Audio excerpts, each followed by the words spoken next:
So if you take a look around, you can see that we're in a new area, which is just the area that I used to record in, but now a different angle. We have a new type of video going on, and I got my hair flowing. So I think this would be a good time just to talk about all that. So the SBD videos are kind of getting redundant. I wasn't really enjoying making them, and the views kind of stagnated. The Yujiro Hanma video did absolutely fantastic, 16K views right now, I think.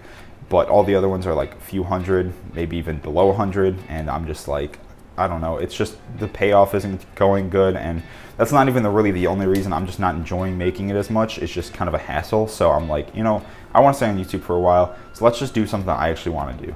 And I want to start that off with talking about Kengan. So I was actually inspired by JaxBlade in the first place to, you know, watch and read Kengan Ashura. So I'm like, you know, I'm just gonna do my own video on it. He did his, so let's just get started. So what is Kengan Ashura? Kengan Ashura is a manga that focuses on our protagonist Kazuo Yamashita. Now Yamashita's life kind of sucks. I mean, he's depressed, he's a salaryman, nothing's really going good for this dude. Then one day while he's walking home from work, he comes across a battle between a giant dude and our second protagonist, Tokita Oma. Now this fight scares the shit out of him so much that he is to, like, you know, bang a chick. Like, he is terrified. His primal instincts literally kick in. He cannot take it anymore. So after, like, you know, all of that happens, his boss actually pairs him up with Tokita Oma to go into the Kengan tournament. Now, before I get into the Kengan tournament, I want to talk about, you know, the Kengan history as a whole. So essentially, in past times, instead of merchants kind of dealing with hard decisions like we do with our brains and, you know, critical thinking skills, they would rather have fighters go in and fight, you know, their battles for them. What I mean by that is that, you know, let's say if Disney and Sony were arguing over Spider-Man or something like that, they would have their two strongest fighters go in, beat the shit out of each other, and then whichever one won, let's say that Disney won, then they would get the rights to Spider-Man, something like that. So the Kengan tournament is essentially that, but to determine who's the, you know, Kengan Association's ruler.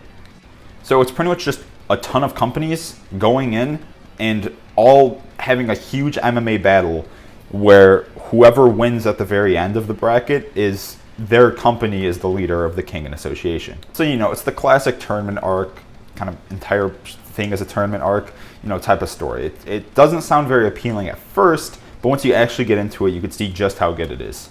Now, the thing that I like about Kengan Ashura isn't the story itself, it's the actual contents of that story. So each fighter in the series actually has their own martial art that they're masters at, and the creator's really gone in depth to show this. I mean, you know, if there's Brazilian Jiu-Jitsu, it's nearly perfect. If it's, you know, Muay Thai, it's perfect. The creator has really done their research to make sure that they're not getting anything wrong, and it's absolutely fantastic. Now, not only are there a ton of martial arts, there's a ton of colorful characters to go along with those martial arts. I mean, take Akoya, who is so bloodthirsty for his source of justice that he kills people who don't align with his ideals. Or take Netsumasami, a Jack fanatic that is so obsessed with this universe's form of Disney that he wears a Mickey Mouse mask at all times. I mean, it's this colorful cast of characters that you really get to love that makes this manga amazing. And it's not only that they're just, you know, they're just fighting and, you know, that's it. They, after the fact, they, you know, start to talk and they have a dynamic and stuff like that, and it makes the story actually interesting because it's not just, you know, dudes beating the shit out of each other and then that's it. They're actually becoming friends afterwards and, you know, talking, and, you know, there's that team dynamic even though they're all against each other. I mean, slight spoilers, but, you know, take Tokita Oma's first opponent, Rajito. He, you know, during the fight, he wants to kill Oma. He's bloodthirsty, he's pissed off, and he just wants to kill him.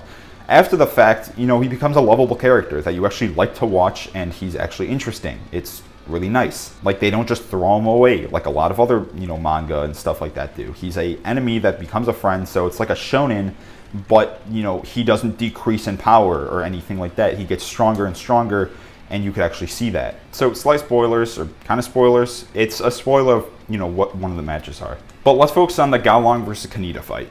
Now let's just take a look at face value. So Gaolong is, you know, the heavyweight champion of boxing, along with Rama the Eighth, the leader or the ruler of Thailand's personal bodyguard. I mean, this dude is absolutely huge.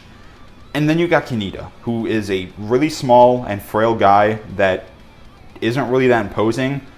And the only thing that he really has going for him is that he's really calculative. I mean, they really make a point to say that this isn't, you know, I think they tell him at one point that this isn't a fight or a tournament for like average people. Like, this is how much they're downplaying this guy. So when the match gets announced, you're like, okay, well, Keniti's fucked. Like, he's not going to even survive. It's done for.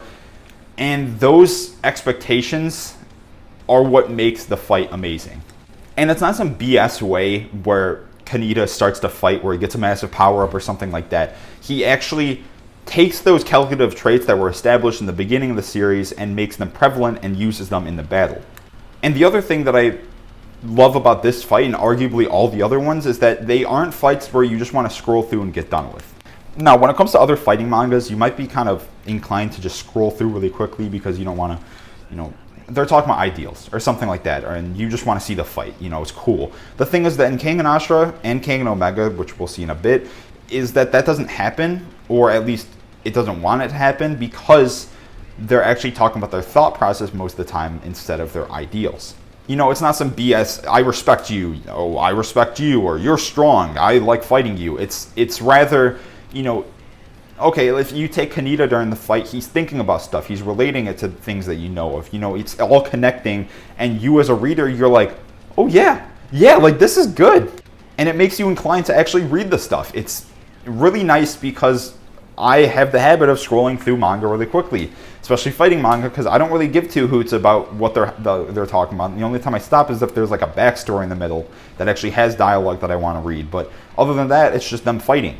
Now, if you can see, I have not really talked about Yamashita or Tokita Oma, as a matter of fact, at all this entire time, besides the beginning. And that's because this manga focuses on balancing characters over really anything. And what I mean by that is that it's not a My Hero situation where Deku is, gets developed, and then you have the other characters that interact with Deku and they get developed because they're talking to Deku or something like that. It's rather that these, Yamashita and Tokita Oma are over here and they get developed. Then you have these characters over here and they get developed. They intermingle sometimes because that's kind of what the manga has to do, but they really treat each character like they're their own main character. And to go even further into that, you can argue that Yamashita and Tokita Oma are not the main characters. I mean, sure, they get focused on the most, but you could take a look at literally any other fighter, and they could be the potential main character of the story. That's how good the manga is at balancing these characters. And to highlight another good point of that whole no main character type of deal, each fight doesn't really have a bad guy and a good guy. And I mean, there's a few times where there's like, that's the bad guy type of deal, but like 99% of the time, these two dudes walk out, and maybe you got a glimpse of them at like, one point where there's a scene where it's all the fighters, but like most of the time you don't even know these characters. So during the fight they get developed, and you start to root for one of them, and then the other one gets developed, and then you start to root for him, and then you're kind of conflicting. You're like, who the hell do I root for? Because both these characters are super good and interesting, and you kind of just want both to win. And that causes it that once the battle's done, you are pretty satisfied either way. And it's not like a BS, like, oh, let's be friends type of deal. Like, they've literally beat the living fuck out of each other, and it's still fine. So I'm going to be done with talking about Kengan Ashura here. I want to go to Kengan Omega. I just want to say that I'm not going to be like including any spoilers. I mean, maybe some, it's like small ones, minor ones that are slightly story. Maybe like how Kengan characters come back or something like that, but that's kind of expected. But anyway, let's just get on with it. So Kengan Omega focuses on Yamashita again. It takes place a few years after Kengan Ashura. But this time, there's a new protagonist named Koga. So Koga was a guy that got his ass beat by Tokita Oma, so he kind of wants to get back at him, but at the same time, he also just wants to get as strong as him. The thing is that he's not. It's not like okay, in Kengan Ashura, Tokita Oma was kind of just busted. He came out, and it gets explained in the story and stuff like that, and it wasn't like some BS way, you just kind of respected him. In this story, that's not the case. Koga's a kind of a weak guy. He gets his ass beat a lot. And so you get that nice little training scene that you kind of want in every fighting manga, which is really nice. Now, I'm going to be going into the story aspect a little bit, so just be warned. So the whole story of Kengan Omega is that you have the Kengan Association, and then you have a new underground fighting association named the Purgatory. Now, this sounds like a very evil, secret organization that's going to lead to a ton of really bad guys in it, but it's not. It's just the Kengan Association, but kind of more public, and dudes can kind of just go in there and fight, and it's not really as bad as it sounds. So the whole thing is that you have all these Kengan fighters, and they go against all these Purgatory fighters. Now, at face value, you might say that gets rid of that whole no main character spiel, but it completely compensates for that by making the purgatory fighters really likable. Now let's go back to the whole My Hero, I guess, explanation, and let's take UA versus any other school. Now, you kind of just root for UA because you like them, and all these other characters from other schools are not really, introduced or developed other than like a few. So it's kind of just a one-sided battle, and you just want UA to win. But in Kengan Omega, you get these characters that are really developed in Kengan Ashura and these really underdeveloped characters in Kengan Omega, and right off the bat, you're like, okay, yeah, I'm going to like the Kengan Ashura characters. Halfway through the fight, you really start to sympathize with the purgatory characters, and you're not like, okay, this guy's kind of a dweeb. You're more like, okay, I kind of respect this guy. So then you really just want to root for both of them to win once again. I mean, again, there's a few times where there's a really obvious bad guy, so you root for one character over the other, but 99% of the time you're rooting for both of them. Both characters and both tournaments or teams are really likable. Now I'm going to talk about a slight spoiler here. It's just another battle, so just be warned. So I want to talk about the Tarashi versus Okuba fight. So you take Tarashi, who is a masked mysterious assassin guy, and pit him against Okuba, one of the most likable characters in Kengan Ashura, and right off the bat, you're like, okay, I'm going to vote for or root for Okuba, because he's the character that I like. So the fight's going on, and it's going, however, you're rooting for Okuba because Tarashi's kind of just a dude, and you don't really know too much about him, but then all of a sudden, the battle starts to focus on Tarashi and how he's thinking about the whole thing. And very quickly, the battle goes from you rooting for Okuba to you starting to kind of root for Tarashi because he's getting development and you're kind of liking him. And Tarashi doesn't even give a shit about this battle. He just wants to get it done with. He has another thing he has to do. So he's really just playing this off as whatever. But as the battle starts to reach its climax, he starts to take into consideration his pride and how he wants to actually win because he doesn't want to, lose and disgrace himself. So it gives this kind of human aspect to a character that we could really care less for, and because of that, you start to root for him. Now, I'm going to stop it there because, I don't want to spoil anything else because I've already kind of spoiled a decent amount. But you see what I mean. You get these characters that are pretty underdeveloped, and during the fight, they start to get developed. And because of that, you start to like them. And then it's the whole, I care about both these characters. I don't want either to lose all over again.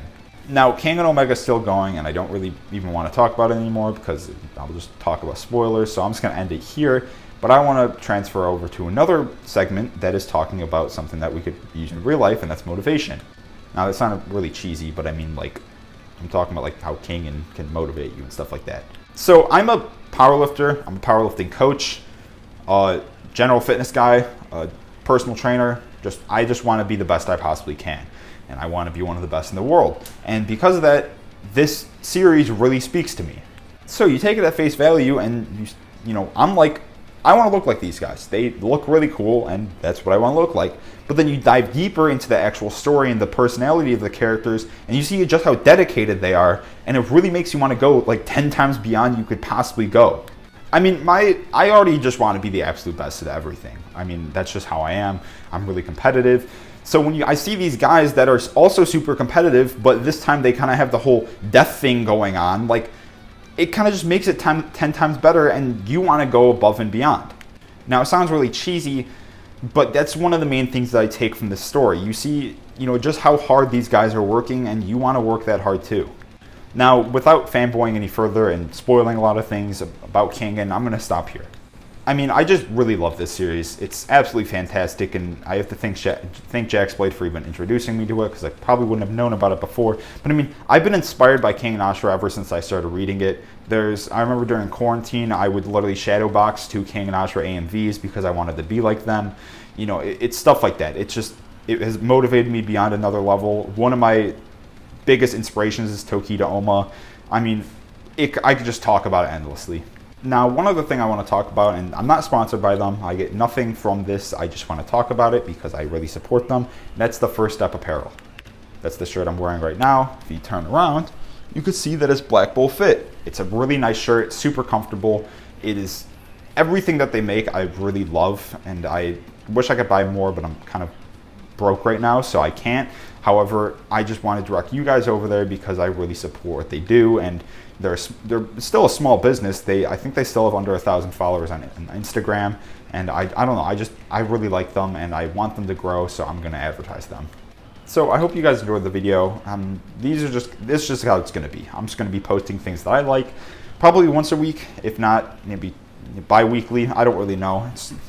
I have work. I'm doing powerlifting coaching. I just have a lot going on, so I'm not going to really fret too much about it. I don't want to stress myself out. I've burnt myself out plenty of times in the past few months just working on my business while working and doing YouTube and TikTok and Instagram and all those different things. So, I'm just going to be taking it at my own pace. I hope you guys can respect that. But anyhow, I'll catch you guys later. Peace out. Bye.